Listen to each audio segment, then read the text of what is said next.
मित्रांनो, आपण बैलजोडीवर माती ओढणे अशी खानदेशमध्ये म्हणतात. मकाला माती लावणे किंवा माती ओढणे, कारण यामुळे मका वादळामुळे पडत नाही.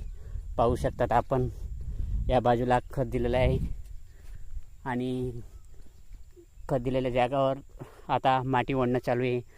खतही अशा प्रकारे मक्याला लागतं मातीसोबत आणि मकाही वाऱ्यामुळे पडत नाही. याला खानदेशमध्ये मका ओढणं किंवा माती लावणं असे म्हणतात.